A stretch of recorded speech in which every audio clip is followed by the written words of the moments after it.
Halo semuanya, perkenalkan nama saya Kasih Setia Tuup dengan NIM 240711010416. Di sini saya akan membahas tentang paradigma geostrategi Samratulangi dalam budaya kecerdasan. Kita masuk dalam poin yang pertama, pengertian geostrategi atau ketahanan nasional. Geostrategi adalah strategi yang memanfaatkan kondisi geografis suatu negara untuk mencapai tujuan nasional. Dalam konteks Indonesia, geostrategi digunakan untuk mengelola sumber daya alam, wilayah, dan potensi bangsa demi kesejahteraan dan keamanan. Wujud nyata geostrategi Indonesia adalah ketahanan nasional, yaitu kondisi dinamis yang menunjukkan kemampuan bangsa dalam menghadapi ancaman, tantangan, hambatan, dan gangguan.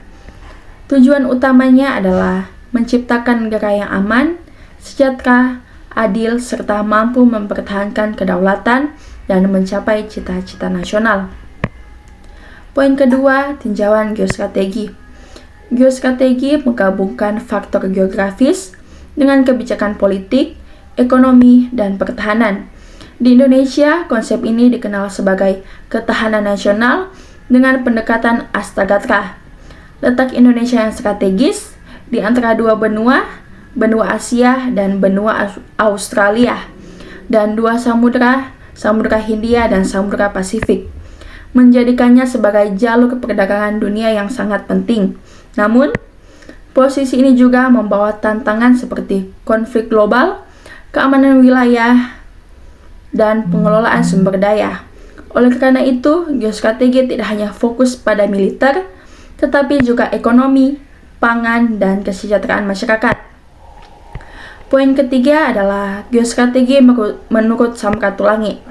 Samratulangi melihat Indonesia sebagai wilayah yang sangat strategis di kawasan Pasifik.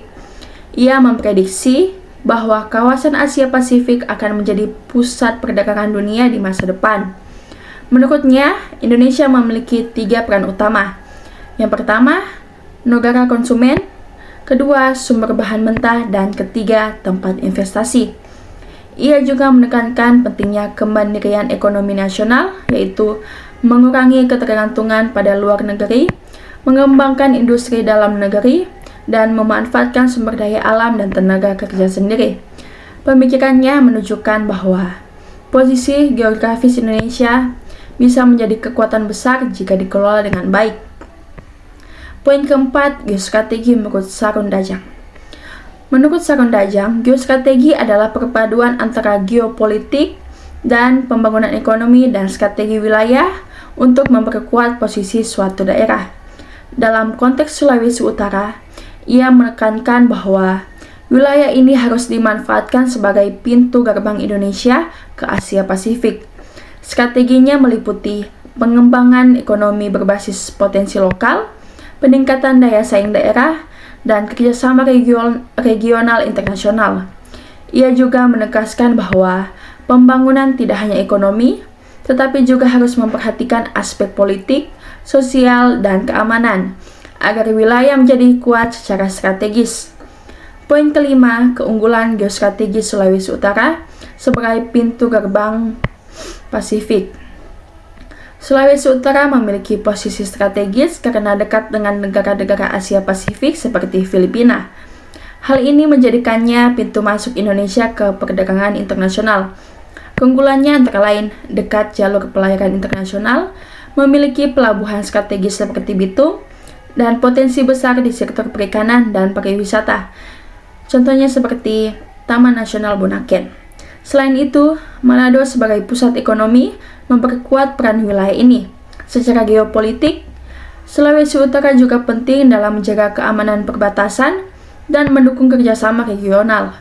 Dengan demikian, Sulawesi Utara berpotensi menjadi hubungan ekonomi dan strategis Indonesia ke kawasan Pasifik. Dan poin terakhir, keenam, pengaruh gatra sosial budaya. Gatra sosial budaya adalah bagian penting dari ketahanan nasional yang mencakup nilai budaya, pendidikan, dan kehidupan sosial masyarakat. Di Sulawesi Utara, keberagaman budaya dan agama justru menjadi kekuatan karena masyarakatnya memiliki tingkat toleransi yang sangat tinggi. hingga seperti gotong royong dan solidaritas menjaga stabilitas sosial. Stabilitas sosial ini sangat penting untuk mendukung pembangunan, menarik investasi, dan menjaga keamanan daerah.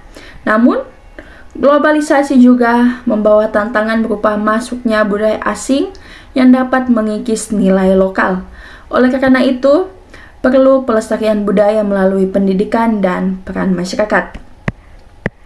Baik, itu tadi pembahasan mengenai paradigma geostrategi Samratulangi dalam budaya kecerdasan. Sekian dari saya, terima kasih. Bye-bye. Satu lagi. Buat kalian yang mulai tertarik dengan dunia hukum, jangan lupa like, share, dan subscribe ya. Atau sekalian saja, ayo masuk Fakultas Hukum Universitas Samratulangi School of Law. Oke, bye-bye.